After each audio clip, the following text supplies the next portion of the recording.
Hello and welcome to a very special Gundam Battle Operation 2 featuring the Silver Bullet Funnel Test Type.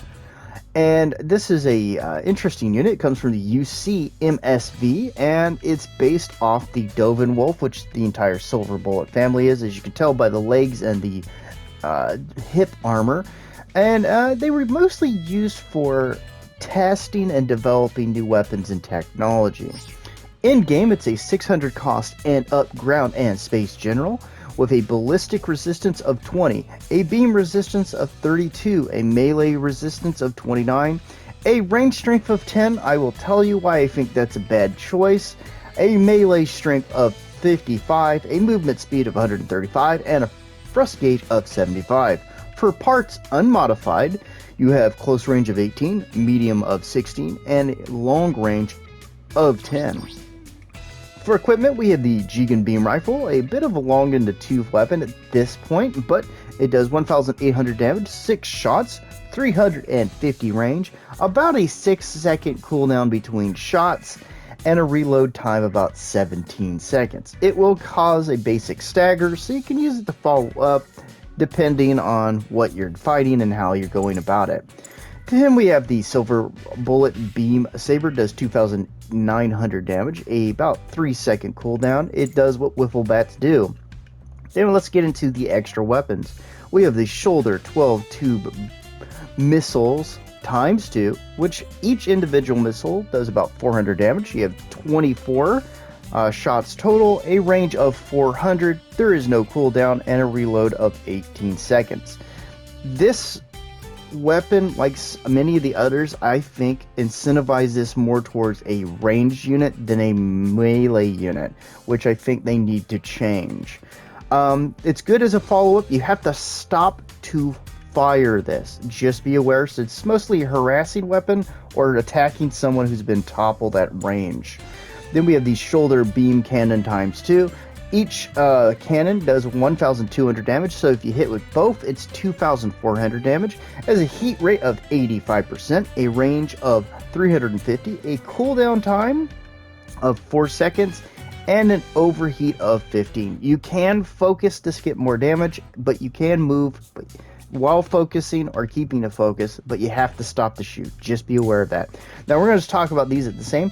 Wired hand right and left do 2,700 damage. There's one shot. They have 250 range, which I think should just be pushed right up to 300. There is no cooldown time effectively, but it will take 15 seconds to reload. I'm not sure these benefit off melee strength. I think they benefit off range, but I could be wrong. Let me know in the comments below. Then we have the funnel. We have the large wired funnel rapid. This fires multiple shots into a target, and it does 450 damage a shot, 23% heat rate, 300 range, a 2-second cooldown, and a 16-second overheat. Then we have large wired funnel discharge, which fires off. It locks onto a target, fires it, or follows it while it charges up a shot, and then shoots one continuous beam that does tick damage. Each tick doing 850 damage. It has a heat rate of 100%, a range of 350. There is no cooldown time, but it has an overheat of 20 seconds. Now for skills, we have Leg Shock Absorber level 3, Anti-Blast Stabilizer, Shock Dampers, High Performance Balancers, Melee Combo Controller, High Spec AMBAC level 2, Forced Injector, which is nice, but I think it should be a little higher, High Performance Radar level 2, Special Leg Buffer, Back Binder Special Cushioning level 2, Full Attack, and Damage Control. Now, I'm going to say this straight up. I believe that the melee damage, or the melee strength and the range strength should be flipped. This unit incentivizes people to use it as a ranged unit, and I think that people are going to have a lot of trouble as it's going to conflict with what it's supposed to be good at, while most people try to go, well, it's meant to be melee, but it's incentivizing me to use all these lock-on weapons to stay at somewhat of a mid-range I just think that should be changed right off. That's my opinion. So let's see how it does in the match to come. Hello and welcome to the match, everybody. Hope you're having a great beginning of your week. I'm not gonna lie here. I went through many matches and I had a lot of mixed performances. Now this one I think is a good representation of what you're gonna see in a match and what you can effectively expect from the unit. So it's gonna be rough. That's all I'm gonna say. So we're going to start out, we're going to move forward with our team, and we see number 4 is going to go for A, and we're going to follow up on the Mark II Magnum? I don't remember the exact name. We're going to push over here. We see there's a guy going to C, so we got one of our beam saber funnel things up. I always forget what they're called, the wired beam saber. And I'm going to try to put this into play. I don't want to push up. I had some bad experiences being a frontliner in the suit, so I'm very hesitant towards it. So we're going to throw that in there. You can see it does some decent damage. And we're going to throw the funnel out, follow up with a shot, and get smacked a Rooney from behind. Throw some missiles out there. Again, I've had trouble with it. I got mixed up with thinking that was my normal beam saber, and we're going to take some shots, but we're going to go ahead and just move over, fire that, catch him with that, take him out. That's our first victory there, or splash. We're going to fire a multiple shot funnel over there and let him do some damage. You see they got a couple flyers, different type of flyers, but flyers nonetheless.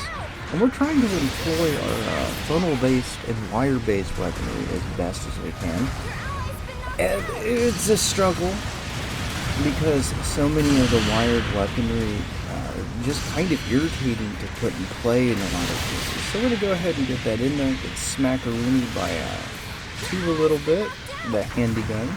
He's going to get taken out. We're going to go ahead and lock on, throw that out, not get the kill, unfortunately. I'm going to just fire directly into his face. And we're just going to back off. No reason to take that many guys on. And, well, it's just a bad situation. I'm going to fire into him, get that in there, fire into him again. We're just going to harass the crap out of him. We are surrounded, and, well, there we go, with our first death. So we're going to spawn in at E. We see the fly boy over here. We're going to fire directly into him.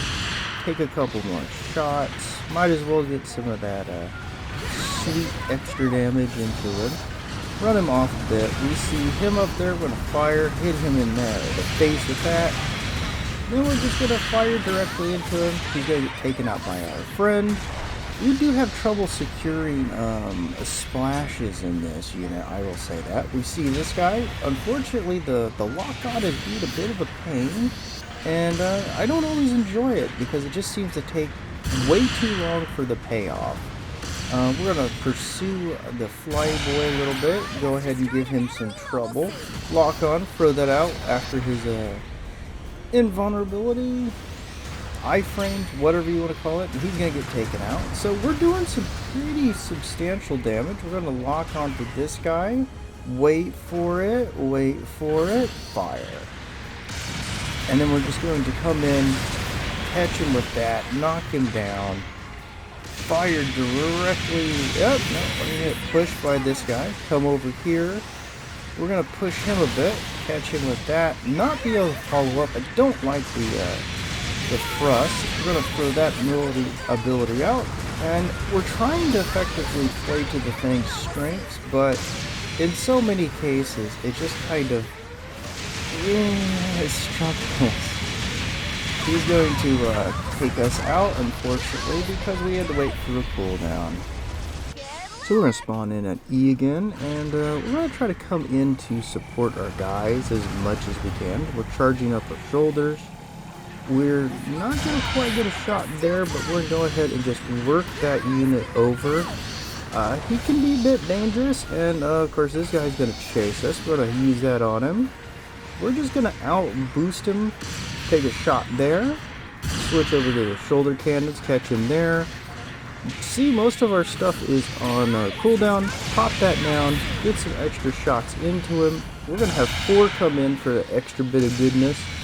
And some of the cooldowns and lockdowns are just not jiving with each other. We're going to go ahead and do this. We're going to move forward because he's just going to commit over aggression. I think he's just too used to relying on that big old heat saber.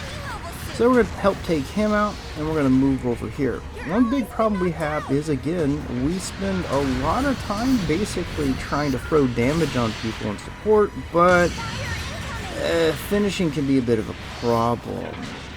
So we're going to take a shot at C, but we saw that there's a support fire, so we were a little hesitant to go too crazy on it. We're going to wait for that invincibility to go down for the funnel out, go to the shoulders, miss. We're getting a little too hectic here. We're going to lock on with the wired hand and lock on with the next one, but we got so much pressure that we're just not going to be able to maintain that position. So we're going to fall back.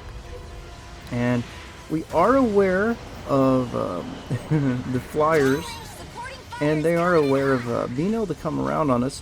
Most of our team is over there on the right flank. This guy is going to come at us again. We're going to lock in on him, start trying to harass the crap out of him. And we're just going to keep unloading on things. Now, this can be quite powerful, but you can see just how much it takes to do any degree of damage with this unit's weaponry. This is the reason I think the ranged attribute should be the primary one for it. So we're going to throw that out there. He's going to keep going after 3. We're going to finish him off with that. We're close to basically having nothing left, so we're going to harass that guy a little. And we're going to push. We want to support 4 as much as we can. We know 3 isn't a bad way after all that. And we're going to just play a little bit here. We're going to try to use our our range to get around, but he's going to get taken out because we lured him into a firing position. We'll go with that as our explanation. And we're going to get hit by fire support. Oh, yeah, because I can totally see him making that shot, but whatever. We got taken out. So, as my cats go crazy in the back, it was an interesting match. We didn't get a lot of kills, but we did do a lot of damage. So let's see how that all goes, ladies and gentlemen, and see if this is something that you would want to get. So there's the bow of shame. Shame. We have 3 board positions and first place. Thanks for joining me. Bye bye.